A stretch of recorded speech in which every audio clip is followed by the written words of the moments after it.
Isap Mata, 1981. Director, Mike De Leon. Producer, Charo Santos Concha.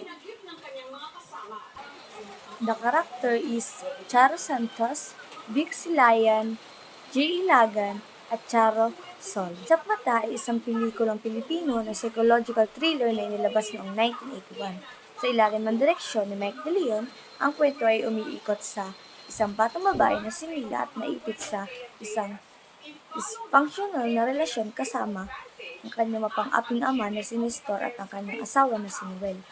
Sa pag-unlad ng kwento, binabanggit nito ang mga tema ng dynamics na kapangyarihan, manipulasyon at mga madilim na sekreto na nakatago sa loob ng pamilya.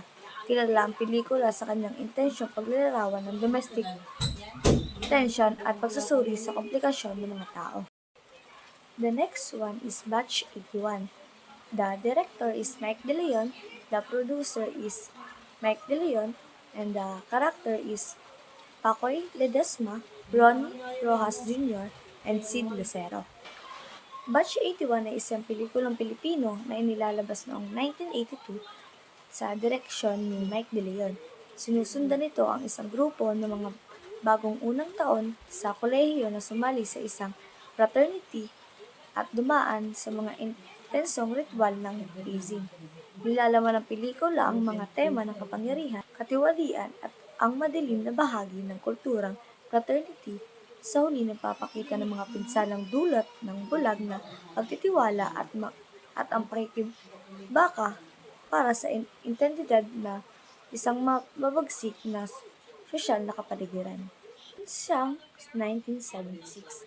The director is Lino Broca and the producer is Ruby Tiong Chan. The character is Hilda Coronel, Mona Lisa, Ruel Bernal, Res Cortez, Marlon Ramirez, and Nina Lorenzo. Ang Insyang ay isang pelikulang Pilipino na idinirect ni Lino Broca na inilabas noong 1976. Ito ay nagkukwento ng kwento ng Insyang, ang isang babae na nakatira sa mga squatter area sa Maynila na nagnanais ng paghihiganti laban sa kanyang mapang-abusong ina at ang kanyang karelasyon. Nilalabanan ng pelikula ang mga tema ng kahirapan, pagtataksil at katatagan at nagpapakita ng mga masasakit na realidad ng buhay sa lungsod ng Manila.